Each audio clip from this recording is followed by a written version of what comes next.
بسم اللہ الرحمن الرحیم۔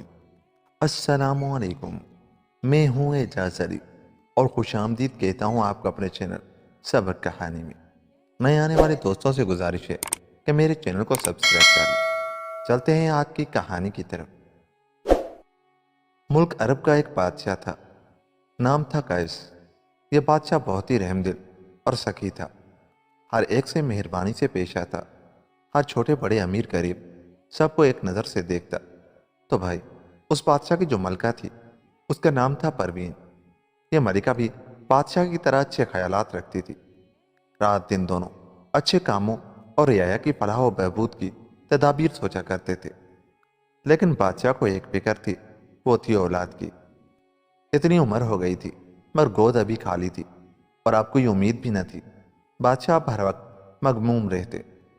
ایک روز بادشاہ حسرت اور یاس کا پیکر بنے دربار میں گئے۔ تمام درباری بادشاہ کے چہرے پر اداسی دیکھ کر سخت حیران ہوئے، مگر کسی کو اتنی ہمت نہ ہوئی کہ بادشاہ سے اس پسماردگی کی وجہ پوچھے۔ آخر وزیر اٹھا اور دست بستہ بادشاہ کی خدمت میں عرض کیا، ذل الہی، حضور کی اس خاموشی اور اداسی کا کیا سبب ہے؟ سب درباری حیران ہیں۔ بادشاہ نے کہا، تمہیں یہ تو معلوم ہی ہے کہ ہماری شادی کو کافی عرصہ ہو گیا ہے، مگر ابھی تک اولاد نہیں ہوئی اور اب کچھ امید بھی نہیں۔ میں اس خیال سے کانپ جاتا ہوں کہ میرے مرنے کے بعد لوگوں میں راج تقسیم کرنے پر جھگڑا ہوگا اور میری رعایا کا خون ناحق ہوگا۔ وزیر نے عرض کیا، علیجا، حضور نا امید نہ ہوں۔ اس شہر میں ایک پیر مرد رہتے ہیں جو ایسے ضرورت مندوں کو ایسی دوا دیتے ہیں جس سے ان کے ہاں اولاد ہو جاتی ہے۔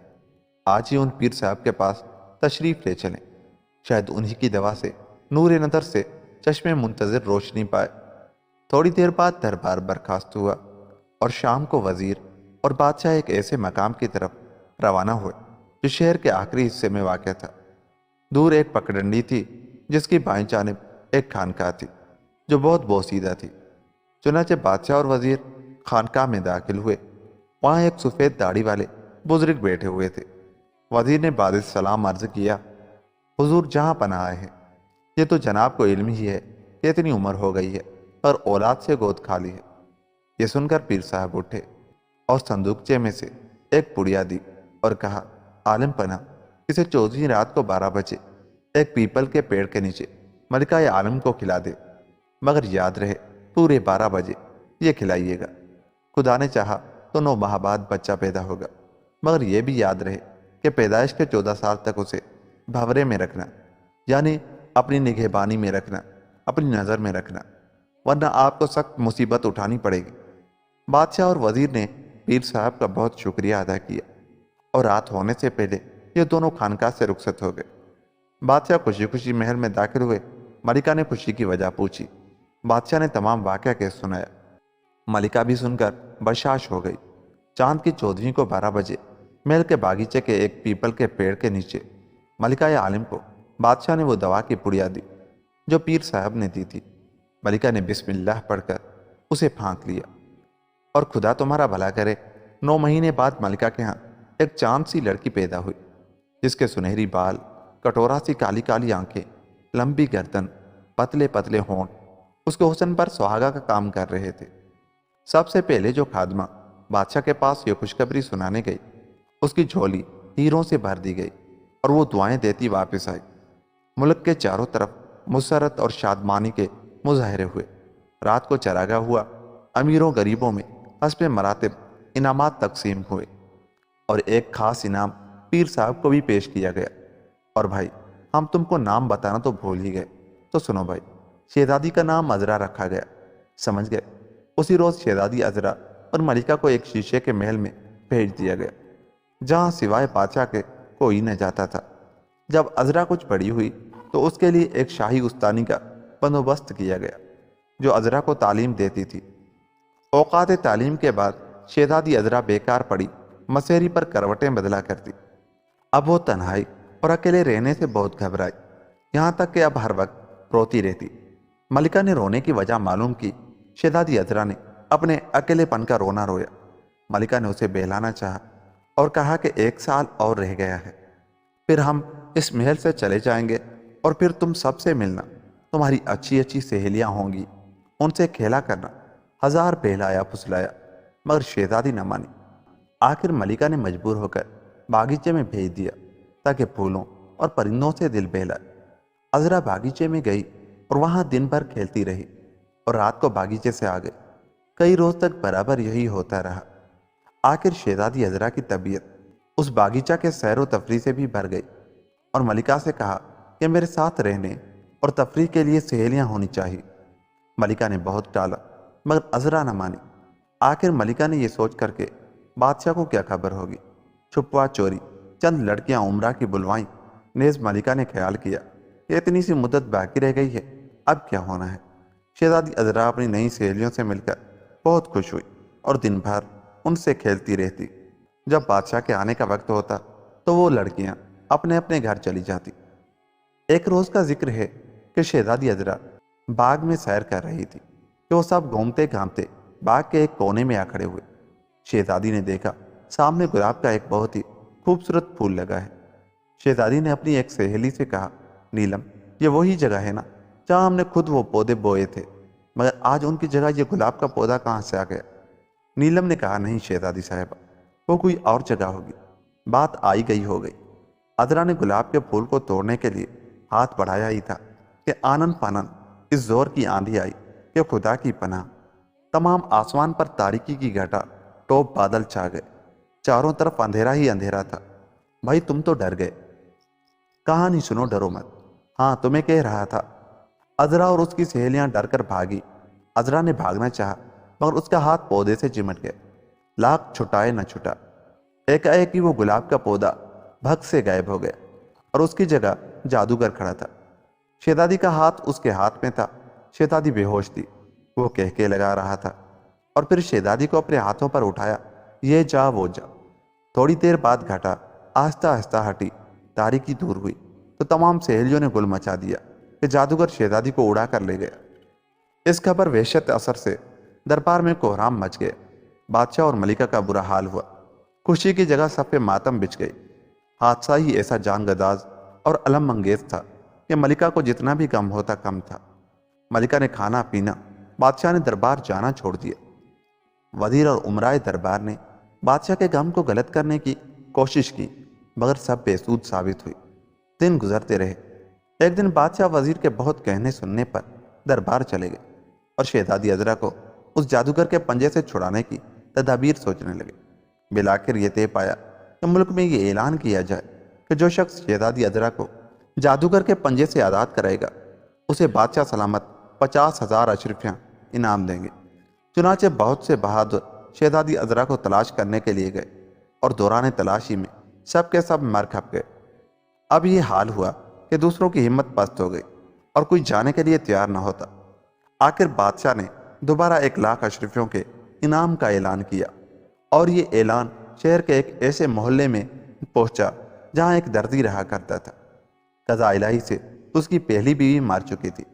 اس کا ایک نوجوان لڑکا تھا، نام تھا عسکر۔ درزی نے دوسری شادی کر لی تھی۔ نئی ماں عسکر کو حقیقی ماں کی طرح رکھتی تھی، مگر جب اس کے ہاں بچہ ہوا تو اس کا رویہ عسکر کے ساتھ بدل گیا۔ محبت نفرت میں اور رحم و کرم ظلم و ستم میں تبدیل ہو گئے۔ اس مادر کے ہاتھوں عسکر کے سر پر گونا گم مصائب کے پہاڑ ٹوٹنے لگے۔ تمام دن کی خدمت کے معاوضے میں رات کو سوکھے ٹکڑے کھانے کو ملنے لگے۔ نہ صرف یہ بلکہ آئے دن مار پیٹ حصے میں آئی۔ ہر وقت نئے بھائی کو گود میں لیے رہتا، اگر وہ روتا تو عسکر کو سزا دے کر رلایا جاتا۔ سوتیلی ماں ہر وقت درزی کے کان بھرتی رہتی جس سے وہ عسکر کو خوب مارتا۔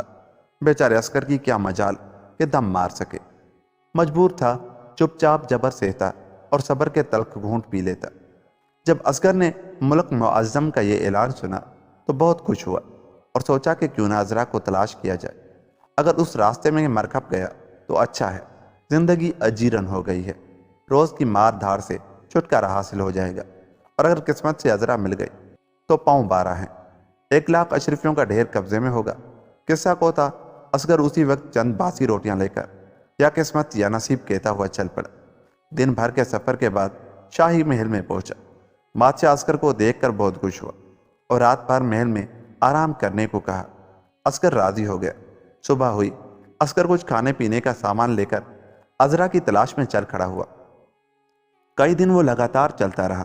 آخر ایک دن وہ تھک کر چور ہو گیا اور ایک درخت کے نیچے سو گیا۔ 2 روز برابر سوتا رہا۔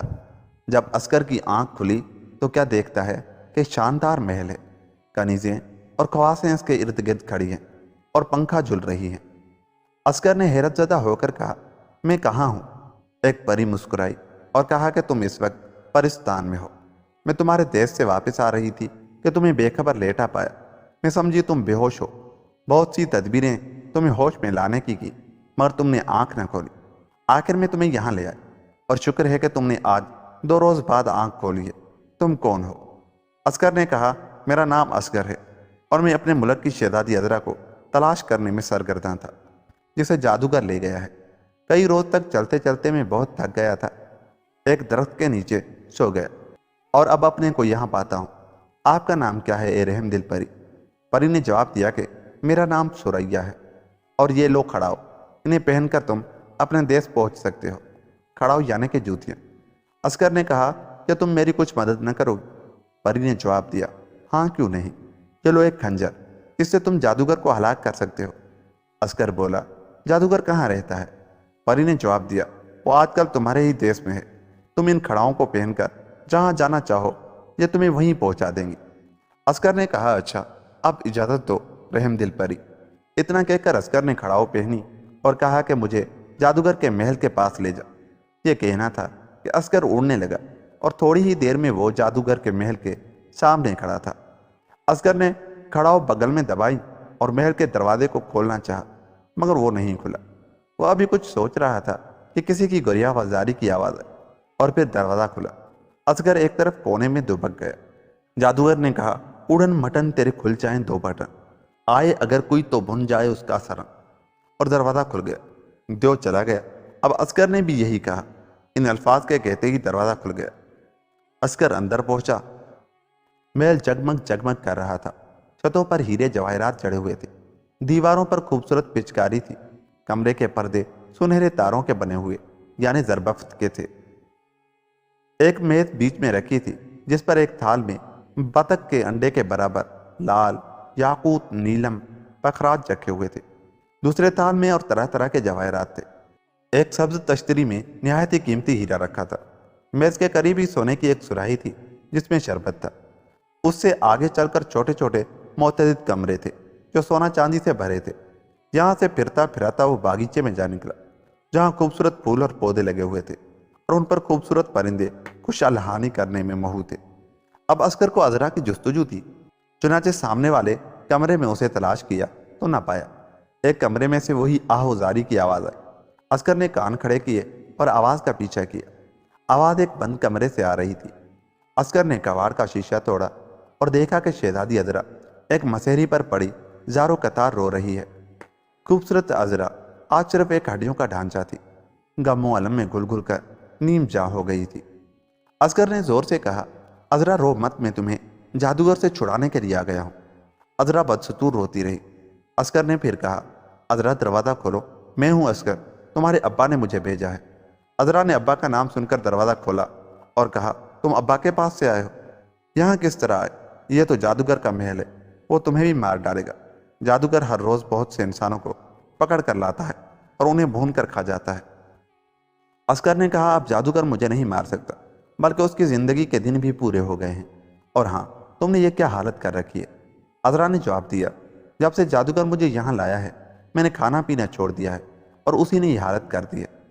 پرسوں سے وہ مجھ سے شادی کے لیے سر ہو رہا ہے مگر میں نے انکار کر دیا ہے، مگر اس نے کہا ہے کہ اگر تم نے مجھ سے شادی نہ کی تو تمہیں طلسمی اثر سے پتھر کی مورتی بنا دوں گا۔ میں نے پھر کوئی جواب نہ دیا۔ عسکر نے کہا، اچھا آج جب وہ آئے تو اس سے کہنا کہ میں تم سے شادی کروں گی، وہ خوش ہو جائے گا اور تم اسے تھپک تھپک کر سلا دینا اور ایک خنجر اس کے سینے میں پیوست کر دینا۔ یہ خنجر زہر میں بجھا ہوا ہے، فوراً انتڑیاں کاٹ دے گا۔ تھوڑی دیر میں زور کی گڑگڑاہٹ ہوئی اور جادوگر آ موجود ہوا اور سیدھا عذرا کے کمرے میں گئے۔ عسکر ایک کونے میں ہو رہا اور جادوگر نے پوچھا، بولو، شادی کے لیے راضی ہو؟ میرے پاس 3 بادشاہوں کی دولت ہے۔ عذرا نے کہا، کہاں ہے؟ جادوگر بولا، اس مسہری کے نیچے دفن ہے۔ جادوگر نے پھر کہا، راضی ہو؟ عذرا، میں راضی ہوں۔ اور ادھر ادھر کی باتیں کر کے بولی، تم تھک گئے ہوگے، سو جاؤ۔ جو عذرا کی مہربانی اور اس کو موافق دیکھ کر بہت خوش ہوا اور سو گیا۔ عذرا نے وہ زہر آلود خنجر جو کہ سینے میں پیوست کر دیا۔ جادوگر ایک زبردست چنگھاڑ کے ساتھ اس دار فانی سے رخصت ہو گئے۔ اصغر جادوگر کی تمام دولت اور عذرا کو لے کر عرب گیا، جہاں بادشاہ اور ملکہ چشم براہ تھے۔ بادشاہ اور ملکہ عذرا کو پا کر بے انتہا خوش ہوئے۔ بادشاہ نے اصغر کو 1,00,000 اشرفی کے ساتھ اپنی دامادی میں لے لیا، اور یوں یہ کہانی ختم ہوئی۔ جیسے اللہ نے اصغر کو کامیابی عطا کی، ہمیں تمہیں عطا کرے، آمین۔ دوستو، اگر آپ کو ہماری یہ کہانی اچھی لگی تو میرے چینل کو سبسکرائب کر لیں، ہماری ویڈیوز کو لائک اور شیئر کریں۔ ملتا ہوں اگلی کہانی کے ساتھ، تب تک اپنا بہت سا خیال رکھیے گا۔ مجھے دیجیے اجازت، اللہ نگہبان۔